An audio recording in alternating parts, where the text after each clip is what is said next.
Miss Nelson is missing.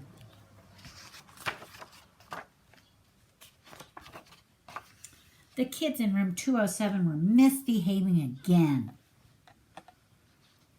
Spitballs stuck to the ceilings, paper planes whizzed through the air. They were the worst behaved class in the whole school. "Now settle down," said Miss Nelson in a sweet voice. But the class would not settle down. They whispered and giggled. They squirmed and made faces. They were even rude during story hour. Oh my goodness. And they always refused to do their lessons. "Something will have to be done," said Miss Nelson. The next morning, Miss Nelson did not come to school. "Wow," yelled the kids. "Now we can really act up." They began to make more spitballs and paper planes. "Today, let's just be terrible," they said. "Not so fast," hissed an unpleasant voice.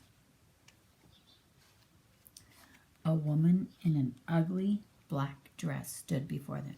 "I am your new teacher, Miss Viola Swamp." And she rapped the desk with her ruler. "Where is Miss Nelson?" "Never mind that," snapped Miss Swamp. "Open those arithmetic books." Miss Nelson's kids did as they were told. They could see that Miss Swamp was a real witch. She meant business. Right away, she put them to work, and she loaded them down with homework.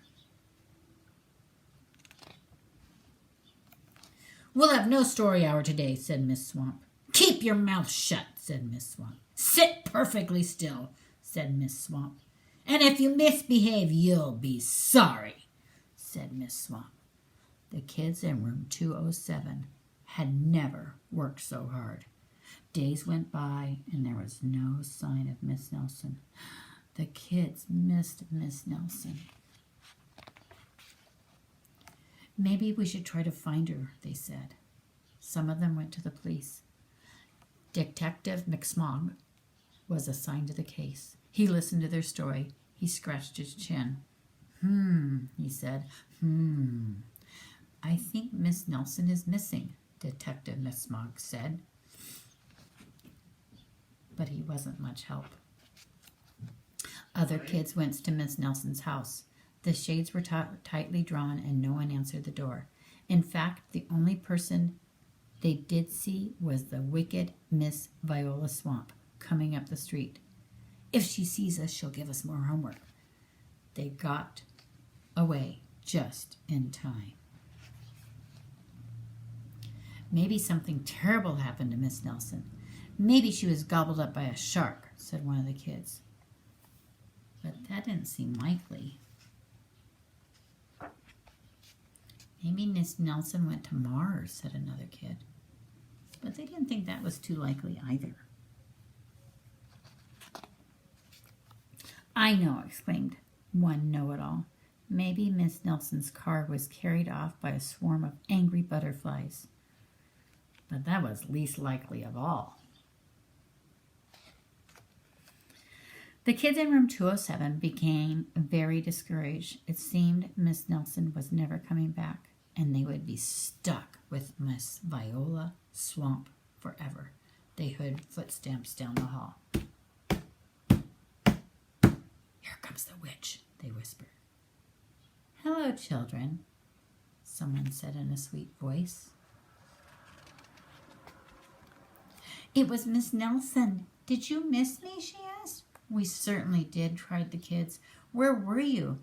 "That's my little secret," said Miss Nelson. "How about a story hour?" "Oh, yes," cried the kids. Miss Nelson noticed that during story hour, no one was rude or silly.